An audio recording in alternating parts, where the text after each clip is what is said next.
Salam, salam kasih damai dan sejahtera, Tuhan memberkati, menyertai dan melindungi. Salve, para pendengar dari Pro 1 Pontianak di 104,2 FM dan juga di YouTube live yang sedang berlangsung pada kesempatan ini dan juga di media digital RRI Pro 1 Pontianak. Tema kita pada Lentera Minggu yaitu mintalah maka kamu akan diberi. Diambil dari Injil hari ini, Lukas bab 11 ayat 1-13. Para pendengar RRI Pro 1 Pontianak, kita tahu dalam Injil Lukas bab 11 ayat 1-13 ada sesuatu yang luar biasa yang kita angkat menjadi tema, yaitu mintalah maka akan diberikan kepadamu, carilah maka kamu akan mendapat, ketuklah pintu akan dibukakan bagimu. Lukas bab 11 ayat 9. Ayat ini sungguh membuat kita menjadi bermakna dalam hidup. Baik, Pia, kita ngomong tentang orang muda Katolik, Paroki Bunda Maria, Paroki Stella Maris, ya, Siantan, Keuskupan Agung Pontianak. Nah, ini luar biasa ya, partisipasinya dalam memeriahkan hari ulang tahun, kalau tidak salah ya. Ya, Pak. Bagaimana menggelorakan semangat, mengumpulkan orang muda Katolik di paroki, dan menginfluence atau mempengaruhi juga orang muda Katolik di Keuskupan Agung Pontianak untuk dapat bahu-membahu bersama DPP dalam membangun atau berjalan bersama ya, sinergis dalam setiap program-program DPP, terutama program yang dipimpin oleh pastor paroki untuk mengikuti arah dasar Keuskupan Agung Pontianak ya. Nah, apa-apa saja sih program-program dari OMK dikaitkan juga dengan tema kita pada hari ini? Silakan. Baik Pak, terima kasih. Jadi memang saat ini kami OMK Stella Maris Siantan sedang menjalankan tanggung jawab sebagai panitia HUT paroki kami yang ke-58 dan juga HUT Negara RI ke-80 tahun. Baik. Di mana mengumpulkan teman-teman ini saya cukup sangat-sangat bahagia kali ini Pak. Karena tanggung jawab yang diberikan ini cukup besar. Cukup kaget juga karena bisa enggak ya kami Pak gitu. Selalu mikirnya seperti itu. Tapi ternyata ketika kami membuat informasi mengenai OMK yang akan menjadi panitia, ternyata respon teman-teman itu sangat baik. Untuk jumlah panitia itu kami cukup mampu membawa hampir 60 orang. Dan itu menjadi salah satu hal yang mendekatkan kami terhadap sesama kami. Baik. Nah, dalam program kerja ini ada beberapa yang kami laksanakan untuk acara ini. Kemarin kami mulai dengan jalan sehat dan nanti kami akan akhiri dengan malam puncak. Berkaitan dengan tema kita pada hari ini, mintalah maka kamu akan diberi. Di sini saya dengan teman-teman bukan hanya menerapkan meminta, tetapi kami juga harus mampu memberi, Pak. Kita tahu bahwa Tuhan itu Maha Pemurah dan Maha Memberi. Di sini Tuhan mengajarkan kita untuk kita mampu menjadi seseorang yang mampu memberi untuk sesama, bukan hanya meminta. Di sini mungkin secara permintaan, pasti permintaan kami adalah kegiatan kami dilancarkan. Tetapi poin memberi yang kami ambil adalah bagaimana kami mampu memberikan kinerja kami yang terbaik untuk paroki, bagaimana kami mampu memberikan kinerja kami bagi sesama kami kaum muda, dan membuktikan bahwa kami sebagai kaum muda walaupun masih muda, kami mampu untuk menjalankan tanggung jawab besar ini dalam paroki. Dan pastinya itu tidak lepas dari tanggung jawab pastor paroki kami, pastor rekan dan juga DPP, di mana selama tanggung jawab ini Pastor Yopi Paulus yang selalu mendampingi kami, di mana beliau setiap rapat itu hadir, dan juga setiap ada perkembangan pasti konsultasi ke beliau. Dan juga dengan DPP kami banyak kerjasama, dan mereka full sepenuhnya membantu kami dan juga mendukung kami sebagai anak muda untuk menjalankan tanggung jawab yang besar ini, Pak. Alek, kita tahu tema kita mintalah maka kamu akan diberi ini kan menjadi suatu hal anugerah ya, ketika kita bisa bekerja sama, kerjasama ya. Lalu setelah itu kita memulai yang namanya ya kerjasama yang menghimpun orang muda Katolik di Paroki Stella Maris ya. lalu terjadilah komunikasi yang intensif antara orang muda, antara orang dewasa, terutama pastor paroki sebagai ketua umum DPP dan juga pastor Kan, dan juga banyak orang tua yang terlibat, ya Bapak Ibu, ya. Kemudian nanti muncullah kreativitas itu ya, kreativitas untuk menyelenggarakan, merayakan HUT ke-58 ya, paroki Stella Maris dan juga HUT ke-80 negara tercinta kita ini. Nah, di situ mulai muncul yang namanya ya tadi kerjasama, komunikasi, kreativitas. Lalu disitulah kita tahu kemampuan yang Tuhan berikan kepada kita nih luar biasa sebenarnya kalau kita saling bekerja sama ya. Dan itulah yang menunjang keberhasilan. Nah, bagaimana Alek melihat Injil ini sebagai bentuk semangat untuk Alek dan teman-teman membuat kegiatan ini berhasil dan sukses dan membuat orang bahagia yang utama ya. Nah, silakan. Dimulai dari pembentukan panitia itu kita pasti mengenal orang-orang baru yang masuk ke dalam panitia ini. Maka dari situlah kita mulai dari tahap pengenalan, kita memahami apa kemampuan mereka masing-masing dan bagaimana cara mereka bekerja. Jadi kita mulai memahami, kita meminta saran dari satu ke satu, seperti apa seharusnya kegiatan ini berlangsung. Dan mungkin dari pelaksanaannya juga terkadang kita nih mendapatkan komentar yang sangat banyak karena perbedaan generasi ini jadinya ada ketidaksetujuan ide antara anak muda dan orang tua. Jadi kami selalu meminta saran dan meminta jalan gimana sih agar dari kedua pihak, dari penyelenggara dan para peserta ini sama-sama bahagia dalam terjadinya pelaksanaan kegiatan ini. Jadi kami selalu bekerja, dan jika kami menemukan kesalahan, kami akan selalu memperbaiki dan terus memperbaiki. Maka dari situlah kami selalu meminta, maka kami akan diberikan jalan. Ya, Pia, kita tahu orang muda Katolik ini kan sebagai suatu komunitas kategorial ya. Walaupun bukan disebut organisasi formal, tetapi dia merupakan organisasi di bawah DPP yang dibentuk sebagai rasa cinta DPP kepada orang muda agar mampu mandiri ya, beriman, organisatoris dan mandiri, dan diperlukan 5O ya. Ada otak kan, kemudian ada ya organisasi, baru omong, kemudian baru obral dan otot kan. Karena tidak mungkin kita melakukan kegiatan tanpa menghimpun tadi 5K tadi itu, kerjasama, komunikasi, kreativitas, kemudian kemampuan, dan akhirnya keberhasilan. Nah, bagaimana Pia sebagai ketua ini bertanggung jawab penuh untuk melakukan hal ini, terutama kita tahulah yang namanya orang muda zaman sekarang ini kan OTW katanya ya, Gen Z sekarang OTW, jam 7 rapat tapi OTW-nya jam 8 kan. Kita berharap ya jam 7 tapi OTW-nya jam 8. Nah, bagaimana caranya untuk mengembalikan lagi ya hal-hal itu menjadi on the track lah, silakan. Menjadi ketua pastinya harus mampu mengendalikan diri dulu, baru mengendalikan teman-teman. Di sini pastinya dimulai dari diri saya. Saya berusaha buat nurunkan ego dulu nih. Ketika saya sudah mampu menurunkan ego saya, baru nih saya mengendalikan teman-teman saya. Dan pastinya banyak sekali pola pikir yang berbeda dari kawan-kawan. Nah, salah satunya yang berbeda itu adalah kedisiplinan waktu yang disampaikan tadi. Memang kalau udah rapat tuh, jadi akhir-akhir ini sering rapat Pak. Jam 6:30 di redaksi, datangnya jam 7. OTW kata dari jam 5 mau datang awal, ternyata datang jam 7. Nah, dari situ kita adakan diskusi mengenai kedisiplinan waktu ini. Dimana pastinya ada ketegasan dari saya pribadi, kemudian juga kolaborasi dengan ketua panitia saat ini. Kalau sekarang tuh lagi kolaborasi dengan ketua panitia untuk ketegasan ini. Jadi ada 2 kepala di sini. Nah, di mana 2 kepala ini harus mampu juga nih nyampaikan ke kawan-kawan, tetapi dengan cara yang masih mampu mereka terima. Karena kan anak-anak muda nih suka salah paham sekarang Pak. Dikasih tahu, ditegur dikit, dibilangnya dimarahkan, udah baper duluan. Baper dan mager ya. Ya Pak.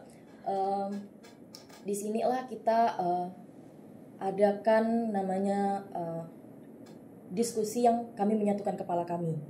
Jadi maunya gimana? Waktunya itu mau gimana?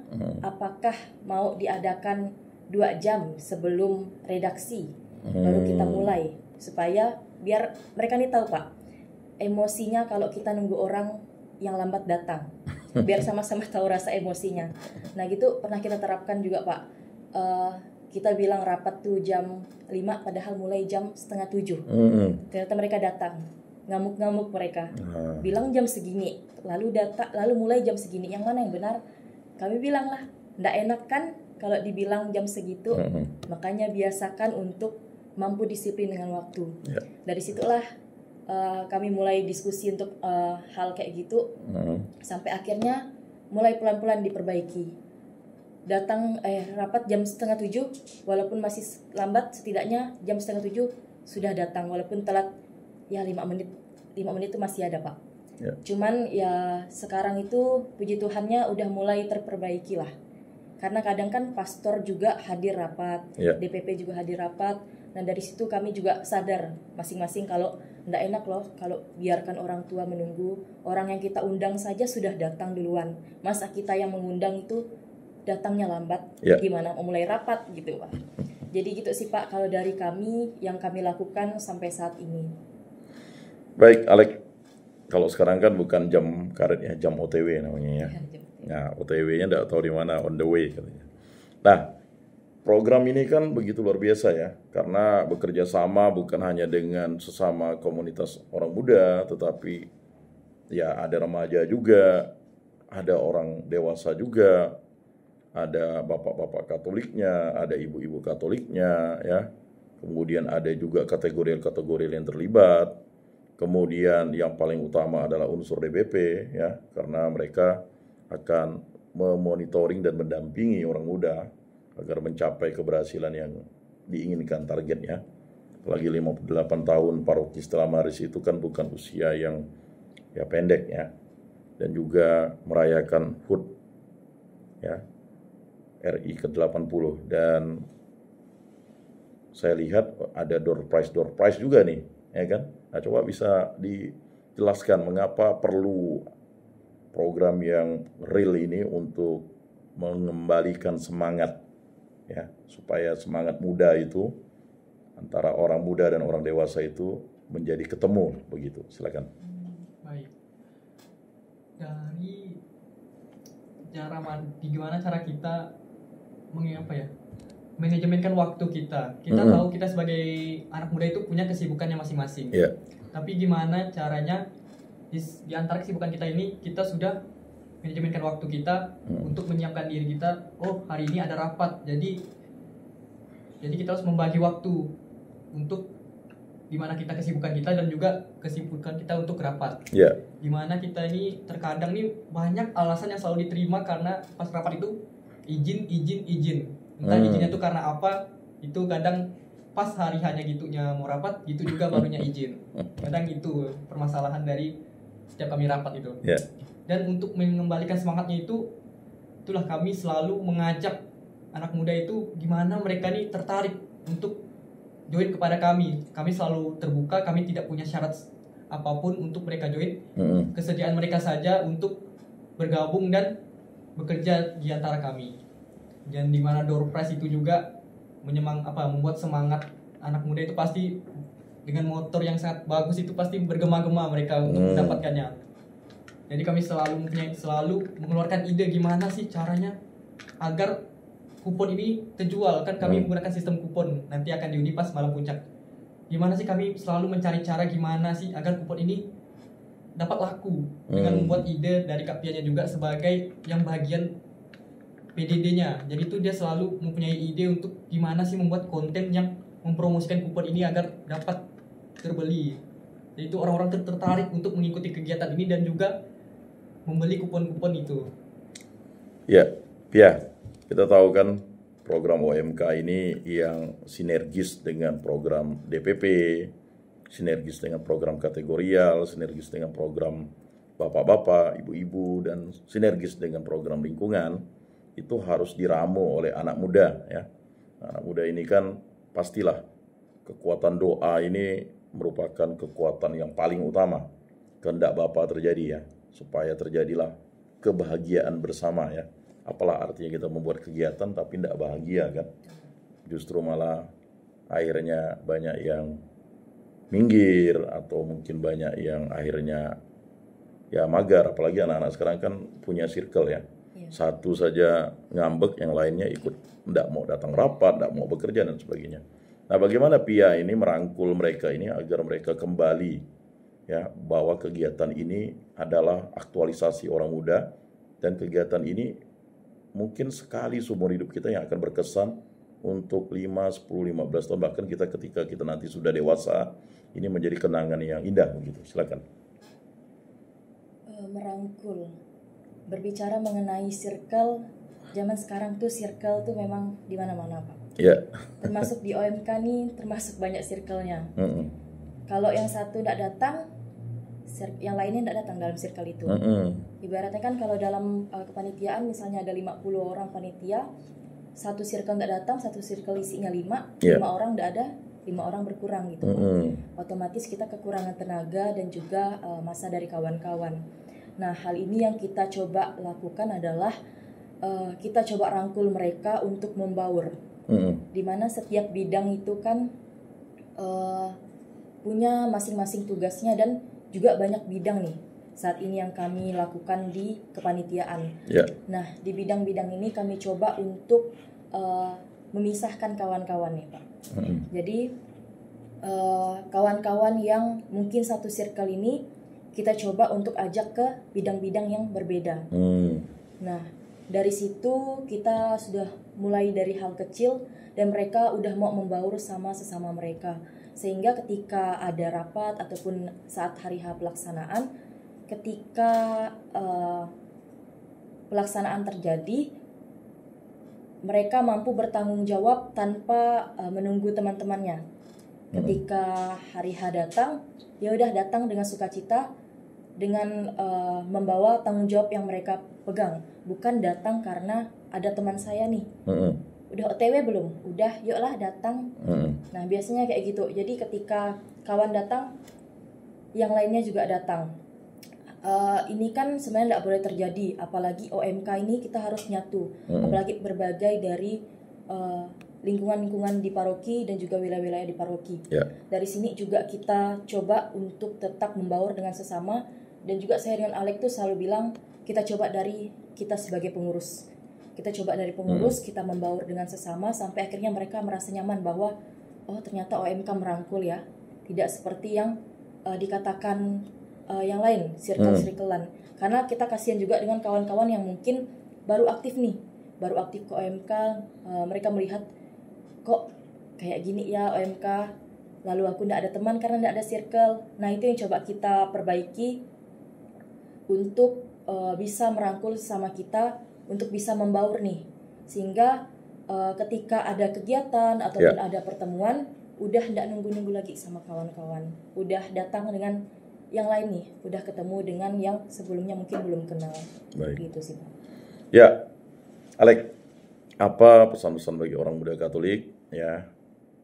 Sebagai orang muda Katolik, doa Bapa kami ini menjadi suatu doa pokok yang utama ya, untuk menjadi semangat, dan Allah Bapa itu memberikan semuanya kepada kita seturut kehendaknya. Silakan. Pesan untuk orang-orang muda yang ada di luar sana itu mungkin jangan pernah mendengarkan omongan orang lain jika yang kamu lihat itu belum tentu seperti yang mereka omongkan. Pergilah ke tempat itu, maka kamu akan melihat sendiri apakah sesuai dengan yang mereka katakan atau tidak. Jadi jangan berpaku pada perkataan orang lain, tapi kamu buktikan sendiri, melihat sendiri apakah hal yang kamu sebenarnya pikirkan itu benar seperti yang dikatakan orang. Terkadang itu pikiran kita yang aneh itulah yang merusak sudut pandang kita. Karena pikiran kita itu sebelum kita pergi ke sana, kita tuh udah mikir kayaknya tempatnya gini. Padahal dia tuh belum melihatnya secara langsung. Maka ketika dia sudah pergi ke tempat itu, baru dia merasakannya dan dia baru mengerti sebenarnya itu tempat itu tidak sesuai yang dia pikirkan sebelumnya. Baik ya, silakan pesan-pesannya bagi OMK Paroki Stella Maris dan juga OMK di Kesupukan Agung Pontianak dan juga OMK di manapun yang mereka mendengar tentang kegiatan yang Pia dan Alex serta teman-teman OMK Paroki Stella Maris lakukan. Pesan dan kesan dari saya untuk teman-teman OMK di Paroki Stella Maris, di keuskupan ataupun OMK di mana saja, jangan pernah melepaskan doa dari apa yang kita lakukan. Perjalanan kita akan selalu ada penyertaan dari Tuhan. Dan kita harus percaya Tuhan tidak pernah meninggalkan kita. Tuhan selalu tahu apa yang kita butuhkan dan Tuhan selalu tahu apa yang kita rasakan. Mintalah maka kamu akan diberi, dan kita harus mampu menjadi pribadi yang memberi, bukan hanya meminta. Supaya kita mampu meneladani sikap Kristus yang mampu menjadi teladan yang baik bagi kita. Para pendengar RRI Pro 1 Pontianak, setiap manusia pasti memiliki keinginan, harapan, dan kebutuhan dalam hidupnya. Dalam perikop Injil hari ini, Yesus mengajarkan kepada para murid dan kepada kita cara yang benar untuk berdoa. Bukan hanya dengan kata-kata yang indah, tetapi dengan iman yang teguh, hati yang tekun, dan hubungan yang akrab dengan Allah sebagai Bapa. Yesus memberikan doa Bapa kami sebagai pola doa yang sempurna, memuliakan Allah terlebih dahulu, lalu berserah diri kepada penyelenggarannya dan akhirnya memohon kebutuhan harian serta pengampunan. Namun Yesus tidak berhenti di sana. Ia melanjutkan dengan perumpamaan tentang sahabat yang datang malam-malam, minta roti lalu dengan seruan, mintalah, carilah, ketuklah. Artinya Allah menghendaki kita untuk berani memohon, tidak menyerah ketika belum menerima, dan percaya bahwa Bapa akan memberi hal yang terbaik. Bukan selalu yang kita mau, tetapi yang benar-benar kita butuhkan. Yesus menegaskan bahwa Allah bukan seperti manusia yang sulit diminta tolong, apalagi tertidur dan tidak peduli. Allah adalah Bapa yang peduli, bahkan lebih dari orang tua manapun di dunia ini. Jika kita yang berdosa tahu memberi yang baik bagi anak kita, apalagi Allah yang Maha Kasih dan Maha Baik. Demikianlah lentera minggu kita pada hari ini. Mari kita tutup dengan doa. Dalam nama Bapa dan Putra dan Roh Kudus. Amin. Tuhan Yesus, terima kasih atas pengajaran-Mu hari ini. Ajarlah kami untuk berdoa, bukan hanya dengan kata-kata, tetapi dengan iman yang teguh dan hati yang tekun. Ketika kami merasa doa-doa kami tidak dijawab, kuatkanlah kami untuk tetap percaya dan terus mengetuk pintu-Mu. Kami percaya Engkau selalu memberi yang terbaik. Semua doa ini kami serahkan dengan perantaraan Tuhan kami Yesus Kristus yang hidup dan beraja kini dan sepanjang segala masa. Amin. Dalam nama Bapa dan Putra dan Roh Kudus. Amin. Terima kasih Pia, terima kasih Alex, sukses kegiatannya, dan terima kasih untuk kerabat kerja RRI Pro 1 Pontianak. Mari kita dengarkan satu pujian dari kerabat kerja RRI Pro 1 Pontianak. Salam, salam kasih damai sejahtera, Tuhan memberkati, menyertai dan melindungi. Salve.